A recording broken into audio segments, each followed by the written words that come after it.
My name is Grace, and I'm 32. Last month, I planned what I believed would be the highlight of my life, a magnificent party at the Ritz Carlton ballroom. With 300 guests, a live jazz band, and an abundance of champagne, it was meant to celebrate my new position as Senior Marketing Director at a Fortune 500 company. I wanted my family to witness how their little Grace had far surpassed their wildest expectations. Yet, as I stood there in my Parisian gown, watching red wine drip from my hair onto the marble floor while my parents applauded my public shame, I realized that some dreams can quickly turn into nightmares. That night completely reshaped my understanding of family, love, and what it means to be respected. Before we get into this story, I'm curious where you're watching from. Feel free to share your city in the comments below. If you've ever felt overlooked by your own family, please hit that like button. And don't forget to subscribe, you won't want to miss how this all ends. Now, let me take you back to that pivotal night and show you how the worst moment of your life can sometimes be the best thing that ever happens to you. A sibling's shadow. Growing up as the youngest of 3, I always felt overshadowed by my older sister, Stephanie. At 35, she was the ideal daughter my parents had always wanted: beautiful, charming, and effortlessly successful. While I worked 2 jobs to pay for college, Stephanie seemed to have everything handed to her on a silver platter. My childhood was a constant refrain of "why can't you be more like your sister?" My A- were always compared to her straight A's, and when I made the varsity tennis team, they asked why I wasn't captain like she had been. Every one of my accomplishments felt minimized by her presence. But at 32, I was ready to prove my worth. After years of relentless effort, 12-hour workdays, and countless networking events, I finally secured my dream job as a senior marketing director. The promotion came with a 6-figure salary and a level of respect I had never known. My CEO personally congratulated me, calling me the future of this company. For the first time, I felt truly deserving of a celebration. So, I decided to host the kind of birthday party I had always dreamed of but never had the courage to plan. I rented the Ritz Carlton's Grand Ballroom, the same venue used for corporate galas. The $25,000 cost was steep, but I had saved for this moment.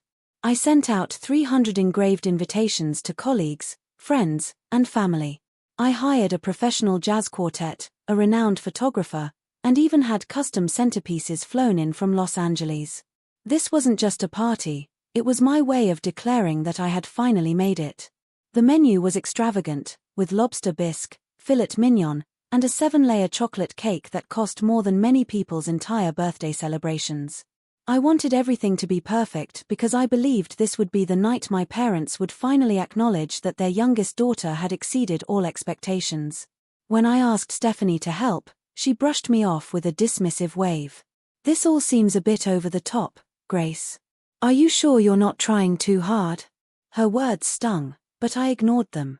This was my moment, and I wasn't going to let anyone dull my sparkle. In the weeks leading up to the party, I felt a childlike excitement similar to Christmas mornings. I envisioned my father's proud smile and my mother bragging to her friends. Most of all, I fantasized about Stephanie finally treating me as an equal, not a little sister needing guidance.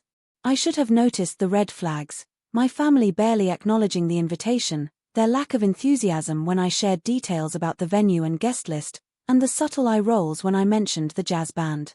I was so wrapped up in my own anticipation that I didn't see the people I most wanted to impress seemed the least excited to celebrate me. The unraveling.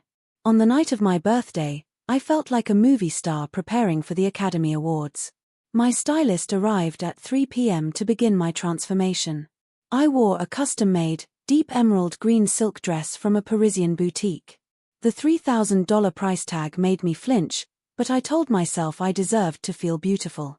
As I looked in the mirror, I saw the successful, elegant woman I had always wanted to be. Tonight, everyone would see her. Guests started arriving at 6:30 p.m., and my heart swelled with joy.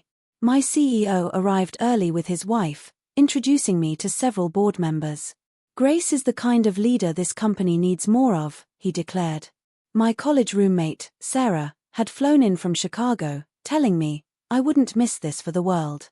Seeing her familiar face confirmed this was all real. People I admired had come to celebrate me. The jazz quartet was magnificent, and servers offered champagne and hors d'oeuvres while the photographer captured candid moments. Everything was unfolding perfectly. At 7:15 p.m., I began to feel anxious. My family was late.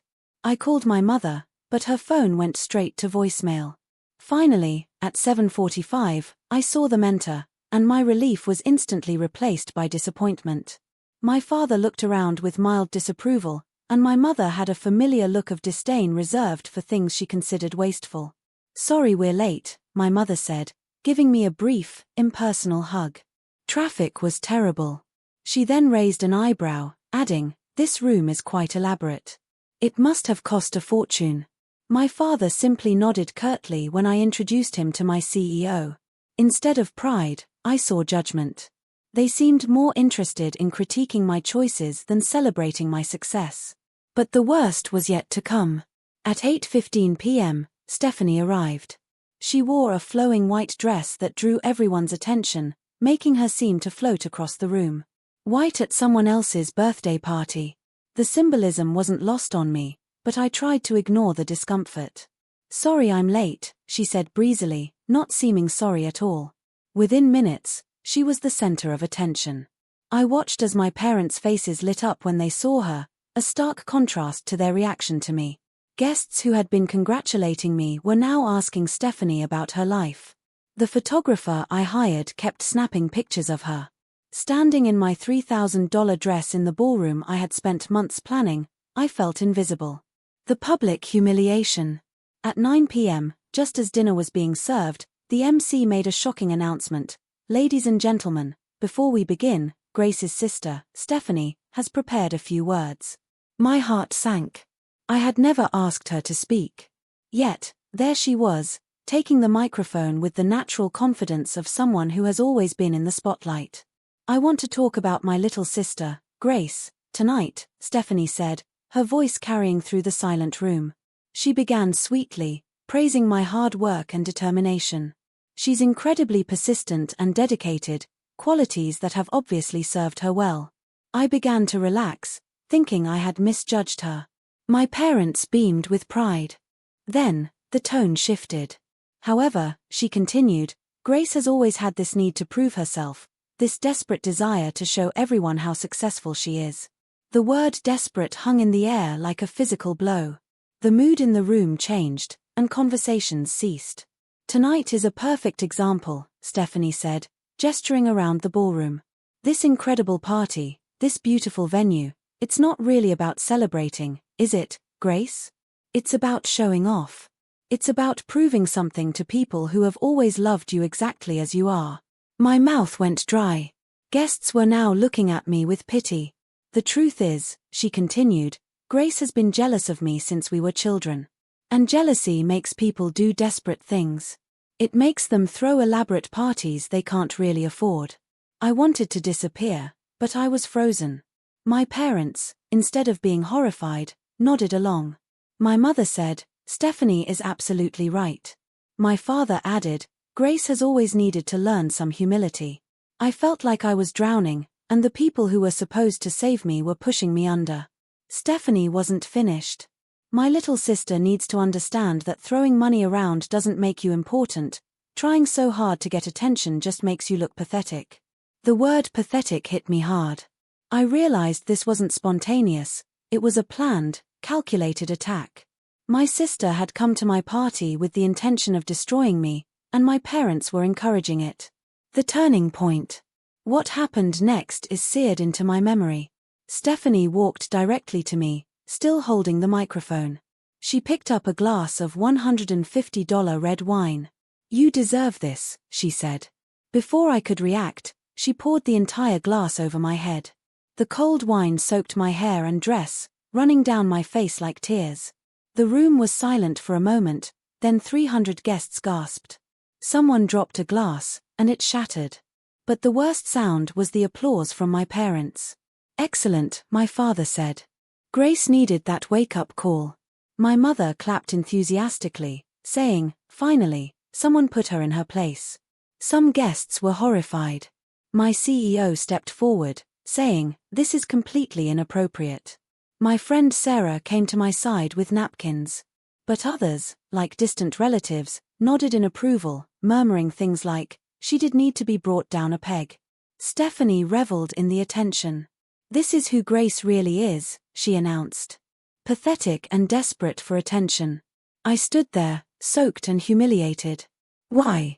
I whispered to Stephanie. She smiled. "Because you needed to hear the truth, and watching you pretend to be something you're not was getting embarrassing for all of us." I looked at my parents. "And you think this is right?" I asked. My father shrugged. "Sometimes tough love is necessary." In that moment, standing in the wreckage of my perfect night, something inside me broke. The Grace who had spent 32 years seeking her family's approval died, and a new person was born. I saw everything with crystal clarity. The people who were never going to approve of me were the ones who disapproved of my success. I wiped the wine from my eyes and spoke, my voice clear and strong. "Thank you all for coming. This is the last time you will ever see me with this family." My parents tried to manipulate me, saying I was being dramatic and overreacting, but I was done being gaslighted. "I have spent 32 years of my life trying to earn your love," I said, my voice growing stronger. "I worked harder than anyone I knew, and your response was to pour wine on me and applaud." I turned to the hotel security guard. "Could you please escort these 3 individuals out of the building? They are no longer welcome."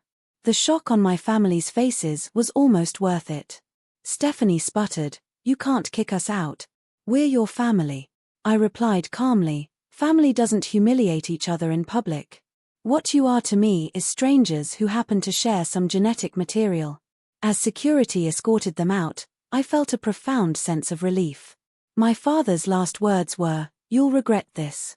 I responded, "I'm not throwing away my family. I'm finding it." The aftermath. The remaining guests seemed to exhale collectively. The atmosphere became warmer and more genuine. My CEO put a hand on my shoulder. "What just happened says nothing about you and everything about them." Sarah helped me get cleaned up, saying, "I never liked your family. Now I remember why." The hotel staff went above and beyond to salvage the evening. When I returned to the ballroom in a spare dress, the guests broke into spontaneous applause. The rest of the night was the most authentic celebration I had ever experienced, filled with genuine support and appreciation. I realized that Stephanie had done me the biggest favor of my life. She forced me to see the truth and gave me the push I needed to break free. The next morning, I woke up feeling liberated. I documented everything and, in a move that would have terrified the old me, I posted about it on social media. I shared my story not for sympathy, but to show others struggling with toxic families that they aren't alone and that setting boundaries is essential for their well-being. "Blood relation doesn't guarantee love," I wrote. "Chosen family is often stronger." The post received an overwhelming response. Messages poured in from strangers who related to my experience. My biological family's predictable backlash only confirmed my decision. They demanded I take the post down, more concerned with their reputation than my pain. I blocked them, changed my number, and removed them from my life. I joined a therapy group where I learned I was the scapegoat in a narcissistic family system, while Stephanie was the golden child. This validated my experiences and helped me realize their rejection had nothing to do with my worth. Free from their criticism, my career flourished. My CEO noticed the change, and I was on track for a VP role. I was finally trusting my own judgment and enjoying life.